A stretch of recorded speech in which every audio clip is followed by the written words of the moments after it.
All right. Do we have anybody who would volunteer for a prayer? I can say it. All right, thanks. Our dear Heavenly Father, we're so thankful for the opportunity to meet together as a group today. Father, we ask you that thy Spirit might be with us, and that we might be guided to be able to understand the cases that we've studied and discuss them so we can increase our knowledge together into the Spirit. Father, these things we pray, and we're so grateful for the opportunity to study this course in the name of Jesus Christ. Amen. Amen. All right. All right. So let me just get to the questions. So with the first question, it just says answer the following question for rent juice. What is the CLV of rent juice customer using the following assumption?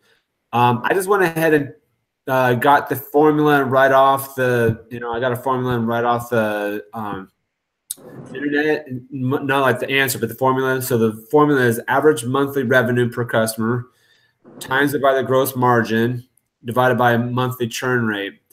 So what I went ahead and just did all the math already. So it's 440 times 75%, which is the gross margin. 440 is the monthly revenue per customer, and the churn rate, what it is an annual of the churn rate is 38. So we had to divide that by 12 to get the 3.2, which is the monthly monthly churn rate. So that equates to $10,312.50. So, and that's unless anybody wants to dispute that, that's the question, and that's what the answer is. I like it. I couldn't, yeah. So, but then the next question is, how should Viverio respond to the new competition? List all the options you can think of. So, can you say that again? Sorry, I didn't quite catch that. All right. It says list all options you can think of that Viverio should respond as in response to the new competition. So the new competition's out there. Let me bring that up.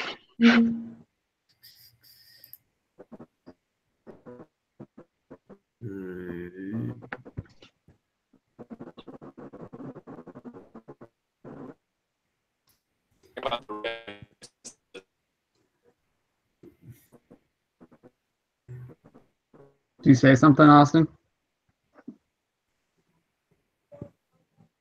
Is he breaking in and out? Yeah.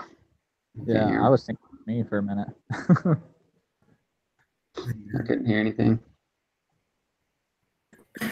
Oh, man, I'm struggling remembering what the case studies were. What was the case study was in regards to I'm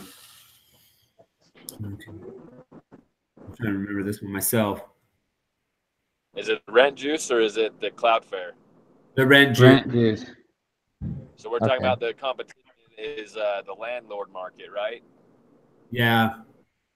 I mean, they were killing it with their dashboard and their displays and hooking up brokers with real estate agents with clients, and then they had the competition coming up, which is the landlord market, which is getting real estate agents hooked up with the landlords to find potential renters, right? That is a good point. I'm trying to remember that. I really focus on Cloudflare on this week. Yeah. So the rent juice one is definitely the landlord market, because you had this company that so rent juice was focusing. They were moving towards the landlord market, and coming up with the software to help that market. And then before they ever got to it, they had a competition rising up, and so it like pushed them to get out their dashboard for the landlord market a lot quicker. So one thing they could do is really move forward and get that out much sooner, so that they don't have.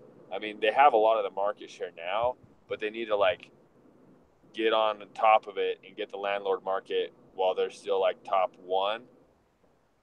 And then that way they don't have to worry so much about the competition. They'll have a lot of it already taken, and then they can just work on growing and growing and growing that business. I agree. So landlord market. So hold on. Got to do the pros and cons of it. So explain what are the pros and cons of this?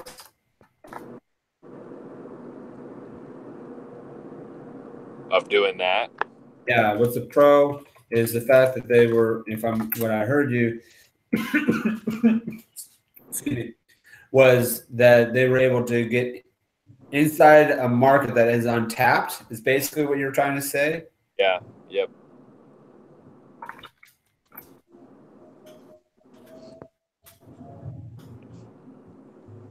Another pro is that they already have like a lot of the systems in place.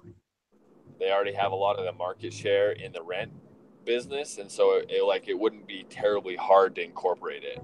So they already have a sort of an inside, sort of a, not an inside, but they call it, it's basically a parallel market. And then, is that what it is? Where basically you go from one market and then you can really sidestep into the other market without really skipping a beat. Is that what it is? Yeah, I've never heard of that terminology, but I know exactly what you're saying, so I agree. I'll just explain it. They already have a parallel market that allows them to know.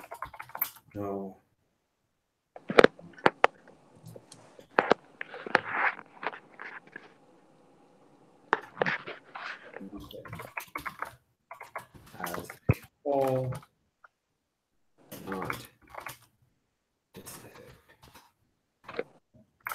Okay, what the con? Because it costs a lot more money, quicker. So it'll do more of a burn through rate. Yeah.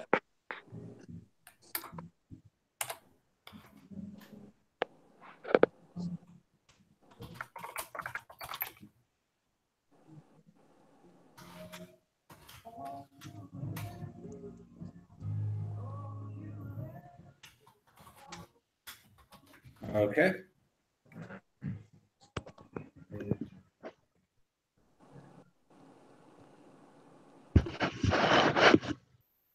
You guys might have more to add too. I don't know. Yeah, I'm just trying to. You know, to be honest, without my computer in front of me, I'm having a hard time remembering a whole lot of what happened in the case. Yeah, I remember they had I remember they were back east, weren't they? Is where they were established, and they were trying to branch out, and they couldn't get a lot of people to try out there. It was like they either loved it or they hated it. That's about as much as I remember at this point.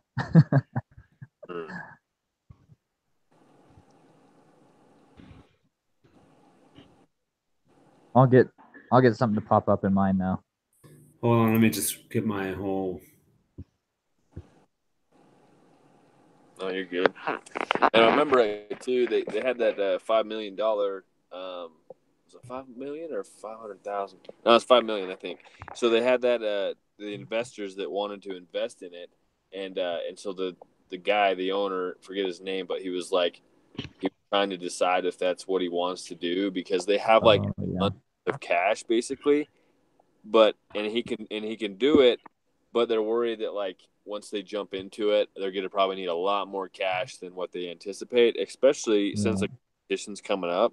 You know, everything always takes more money than you suspect, right? And so he's all worried about that, and he's trying to decide if $5 million's enough, and if they should take it or if they should just do it off the 8 months worth of money or whatever. Yeah, I remember that, and I remember like one of his options was like, do we just hold it off until I want to say it was like December or something like that, and just wait until they use some of their own cash first before they try to finance.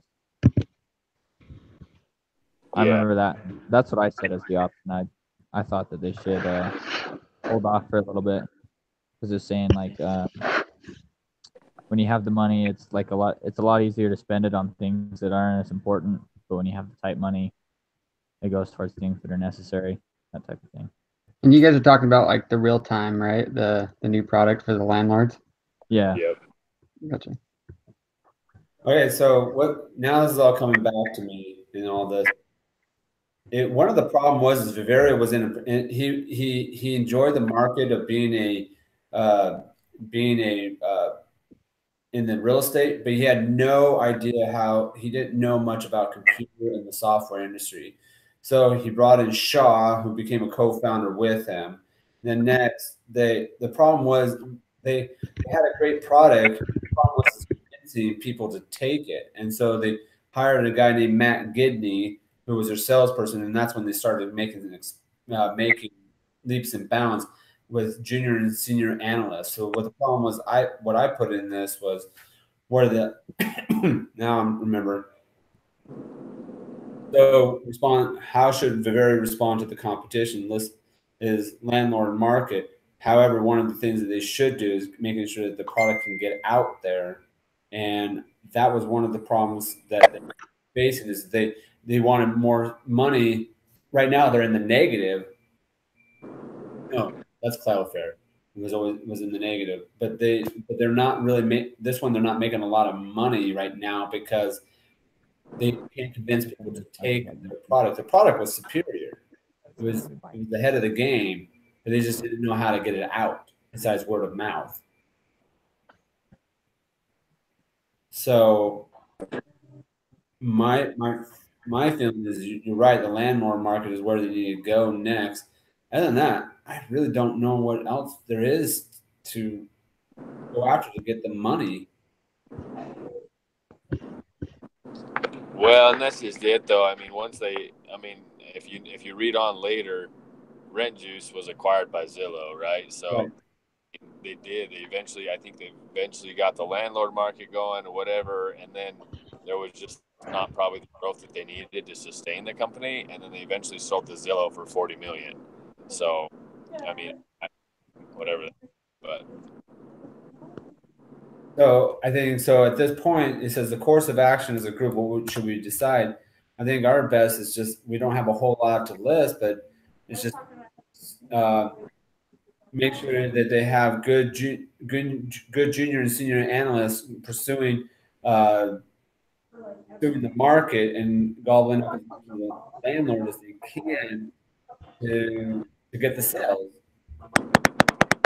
I think when it's asking that question, though, I think it's probably talking about the decision of whether to take the $5 million or to use their own money. And I think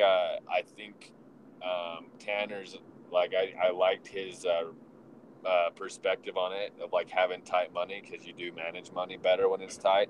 However, I chose the other way to take the $5 million just because I feel like once they get in it, they're going to run themselves dry and not have the money they need. So I don't know. I think it could be argued either way, but I don't know the answer to which way I would take it.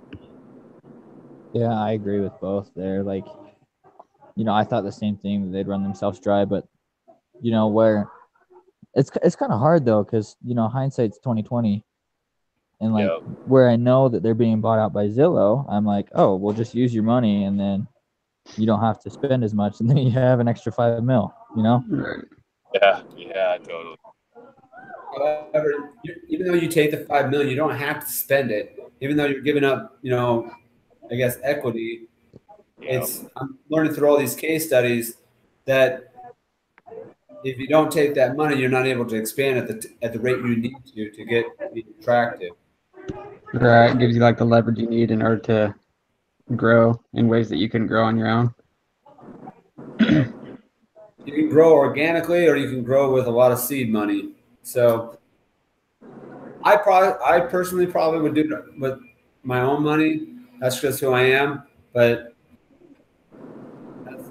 most of these case studies, I don't relate to these guys because that's not how I do business. But that doesn't. But I'm not also the person who's sold a company for $40 million either. Right. So, what are we going for? Are we going to stick with the $5 million, or are we going to not take it or take it? Austin, you're kind of the decision maker here because everyone else has said theirs. What's your thoughts? Well, I know, like listening to you guys, I agree with all of you guys, and like Tanner said, knowing that they're going to get bought out by Zillow, you know what I mean? It kind of skews my perspective, but like I don't know. I think like taking the $5 million, It would give them, like, not knowing that they're going to get bought out. It would give them the chance to, like, I don't know, like, you don't know that. You'd think to yourself, like, yeah, I'm going to take this and I'm going to start keep investing into my company. You know what I mean? And you're going to grow it in a way that I guarantee you have ideas or like things that you have to invest it into. And so I'd probably take it, to be honest, in that perspective, but it's hard. I mean, I guess the thing is, what's the word I want to say? It's already been played out. All we have to do is look back in the record. We can just say, oh, that was what really we should have done. So Right. I guess that without reading, so we're going to say take the 5 million and use it for expansion and to expand and become to be attractive. Is that right?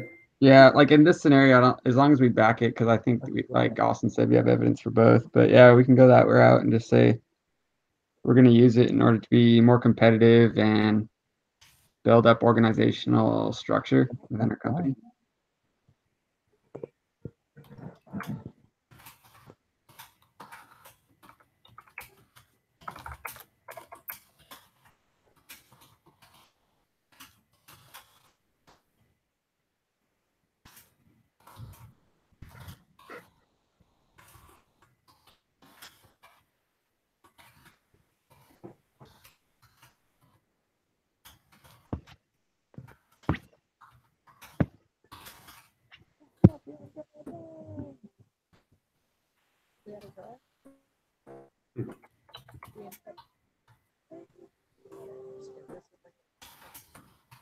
All right. All right. Okay. Question number 2, group decision. Should Cloudflare implement more process and structure, hire a VP of HR and start using titles? Yes or no? I don't think that they necessarily have to start using titles, but absolutely they have to improve their organizational structure. It is terrible. And they're working with, what did it say, out of 35, there's 26 engineers. You have to understand not only your customer, but your customer is also your employees. And so he has to, like the executives, if you will, or owners or founders have to sell the product to their employees every day as well. He's having all these resignations, and when you like read through it, they're leaving for, like, I don't know, different reasons, but at the same time it all comes down to their culture or the way how they find their work meaningful or not, and if they feel that they're being used in the company. And most of them, it's nothing has to do with like the money. And so they needed some type of structure to be able to know, like the one guy, I can't remember, it was David something. There were And two David. yeah, the second David. And he said that he just didn't feel like he got hired to do a project. And then he said, you got to be okay with not putting anything out for a year. But when you do something, it's going to disrupt the large markets. But he ended up leaving because he didn't feel like it was meaningful. And I'm like, if you have guys that good and that you went and like headhunted them, you've got to have something for them in the meantime, because the good ones never stick around. You know what I mean? And so that kind of structure, I feel like, could have benefited the company greatly and kept those good employees. Because then they ended up like just shortly after, they ended up being publicly traded and making it big. You know what I mean? And I'm sure those guys would have stuck around then, but they just like couldn't hold on to anyone. Mm-hmm. I'm in concurrence with him. Anybody else? Yeah, I'm not getting, enough money. I'm not making enough. Never was that an issue. I agree with 100% with Austin. And they got to get boundaries and some of all that. And what I mean, they need an HR stuff. And I don't know that titles is necessarily the answer, but my vote would be yes on both of it, just because I just think if you do get structures and titles and stuff, then it's more organized. That's what the company needs. So you're same with Austin, not necessarily titles, but definitely a structure needs to be formed and everything. For sure. Yeah. And I'm not, I mean, yeah, I think it's fine either way. Tanner? Yeah. Sorry, I'm in a store and I can't really hear you guys too well. I'm like catching every other word. Okay, so the question is should Cloudflare implement a new process and structure for their company, hire a VP or of HR and start using titles? Yes or no? Yes.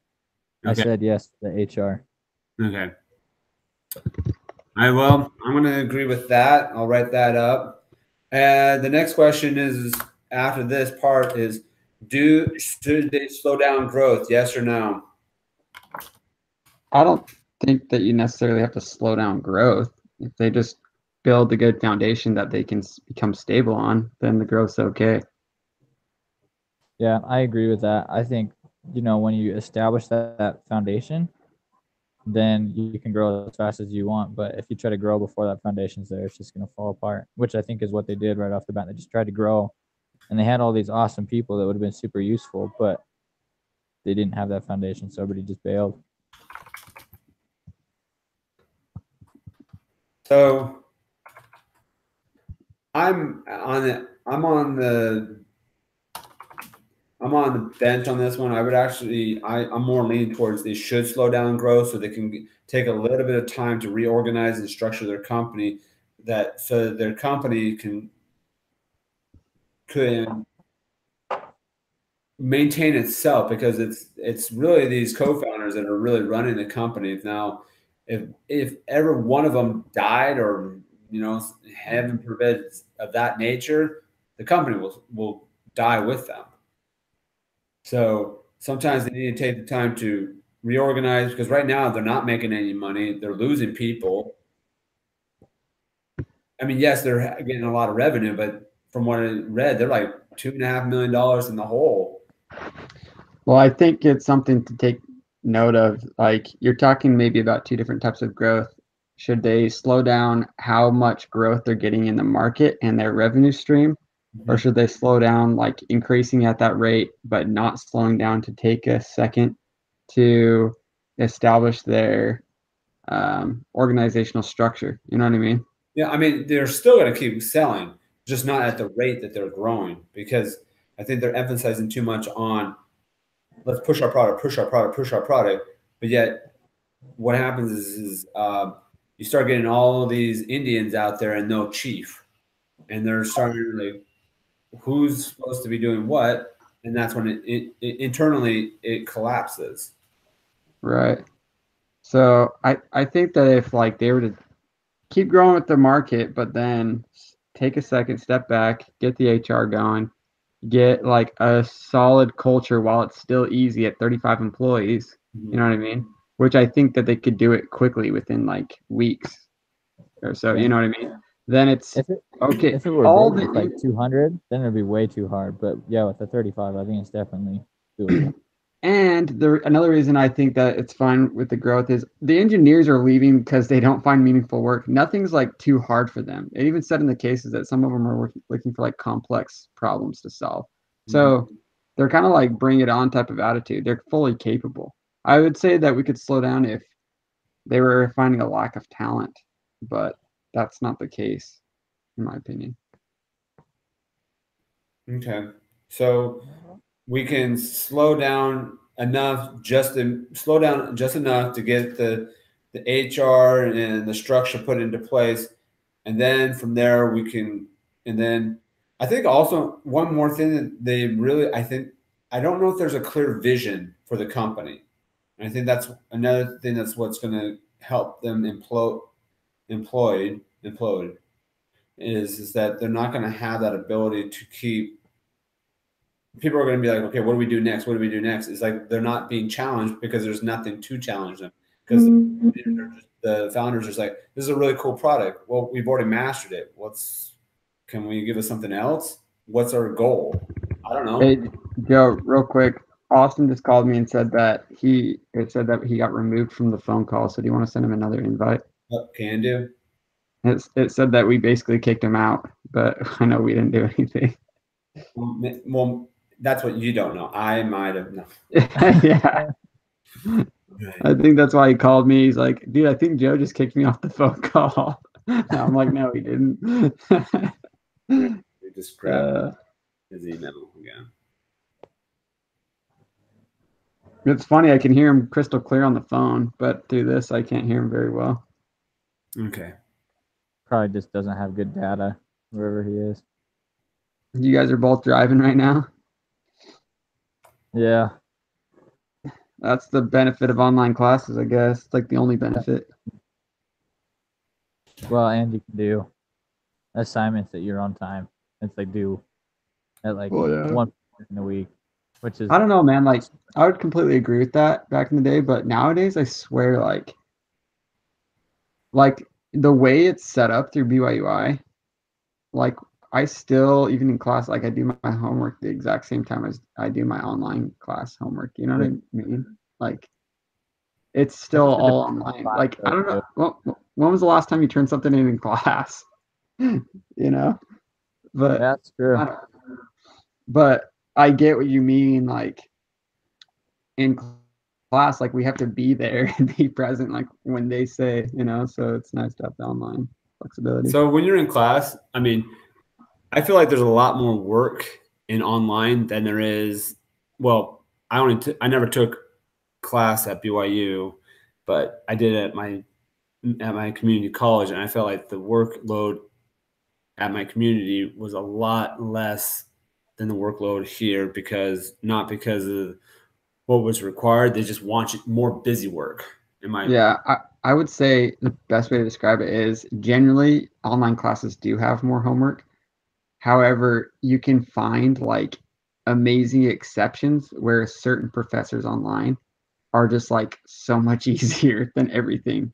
But they're like this, it's almost like a secret in every single class. And so you have to find those professors. And so sometimes it's like the best hidden secret about BYUI is certain classes you take online because they're that much easier. It's weird. Would you agree, Tanner? Yeah, I would. I say like, religion classes suck to take online. I'm just gonna be honest. I agree. Semester. I'm doing more homework in my religion class than I am in like half my other classes. Yeah, like, it's ridiculous. But this semester in particular, I think a lot of my on-campus classes, I do more work than I do my online.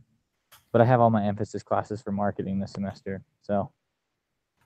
Yeah. Do you have Brother Eager? There. No.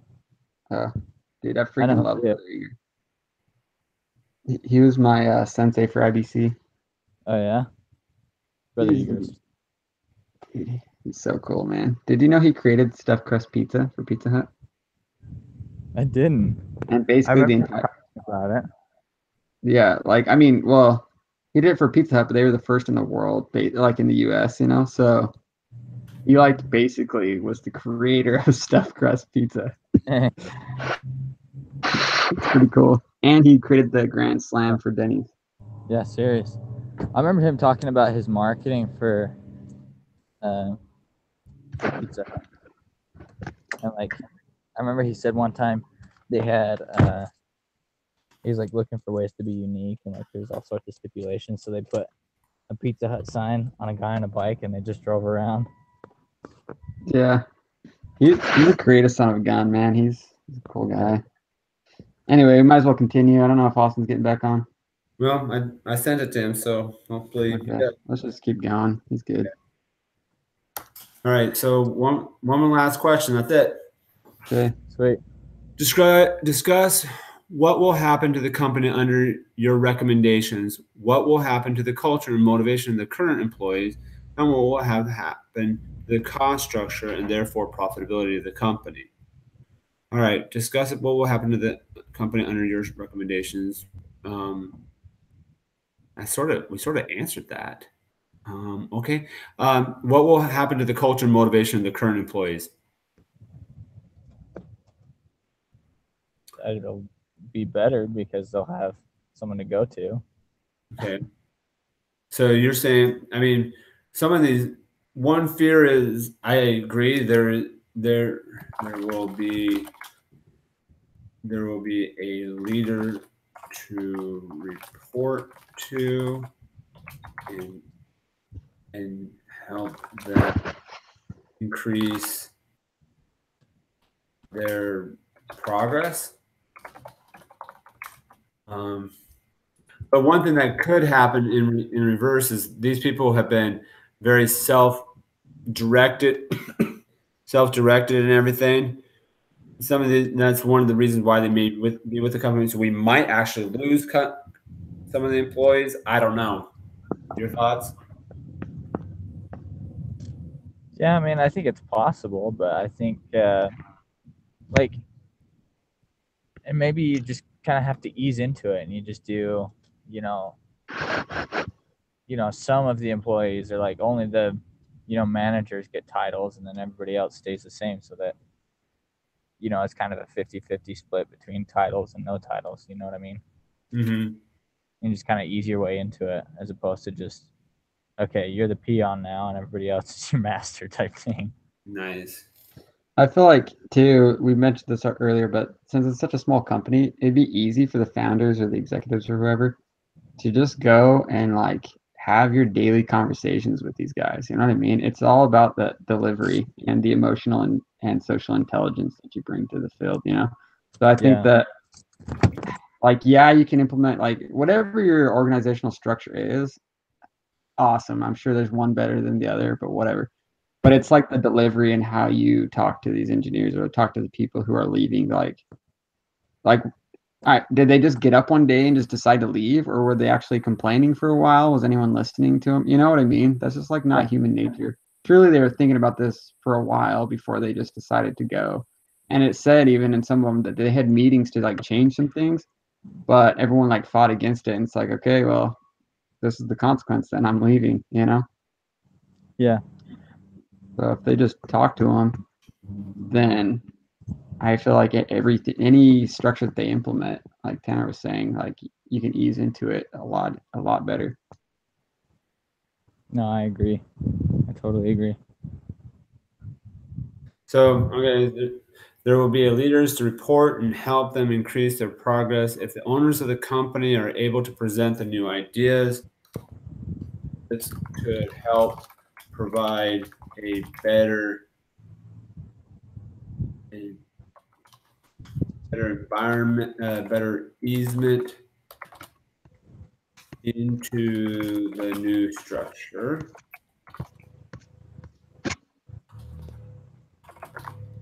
Okay. All right. What will have happened to the cost structure and therefore profitability of the company? I mean, in reality, I think nothing will necessarily change, but the cost. You have to pay an HR person, but I think that's the only major change. That's true. A new HR, however, they're frugal, so they have enough money. Well, if you look at like cost benefit analysis and like opportunity cost, if you're hiring this HR person, it's to like hopefully retain more employees. So like let's say you're losing 5 to 6 in a couple months. Well, then you have to pay like 5 or 6 to get trained, but you're only training like one HR guy, and hopefully they stick around, like, or they keep 3 or 4 more engineers. You know what I mean?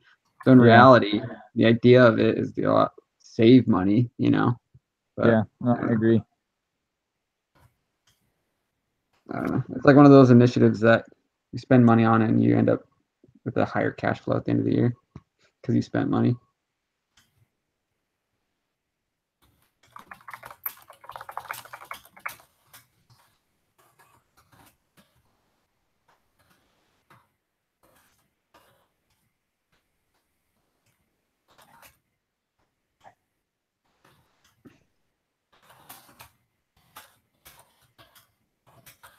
This is the last question. Uh-huh.